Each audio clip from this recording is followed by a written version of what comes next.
તારીખ 18 જૂન ઓખા મરીન પોસ્ટેમાં એક ફોર્જરીની અલગ અલગ કલમો હેઠળ બીએનએસની કલમો હેઠળ એક ગુનો દાખલ થયો હતો.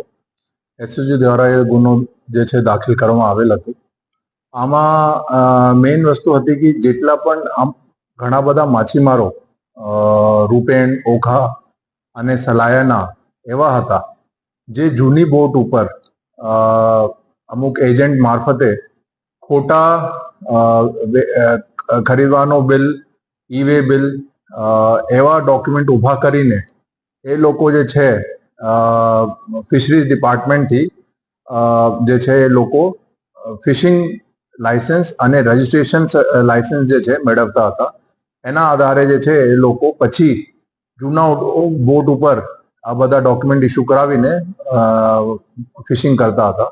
તો એમાં અમારી જે એસઓજી ટીમે બહુ સારી તપાસ કરી અને અત્યાર સુધીમાં ટોટલ અમે એમાં 54 જેવા આરોપીની અટક કરી છે, જેમાં 4 અલગ અલગ વિસ્તારોથી જે એક્ટિવ હતા એજન્ટ એની અટક કરી છે, 2 પેઢી સંચાલકો જે છે એની અટક કરી છે અને 48 જે છે એ માછીમારો છે. પેઢી સંચાલકો જે હતા એ ખોટા એક પેઢી ઊભા કરી અને એના પેઢીના નામે ખોટા જે બિલ છે વેચાણનો એજન્ટને મોકલતા હતા અને એના આધારે જે છે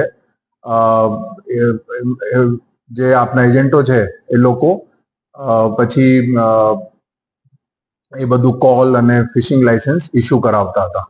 તો આમાં અત્યાર સુધીમાં જે અમારા ધ્યાન ઉપર આવ્યું છે કે ટોટલ અમારા વિસ્તારમાં પ્રાથમિક 154 એવી બોટો છે જેના ખોટા બિલના આધારે કોલ, ફિશિંગ લાયસન્સ ઇસ્યુ કરવામાં આવેલ છે. તો એના વિરુદ્ધ પણ આગળની જે છે કાર્યવાહી અત્યારે ચાલુ છે.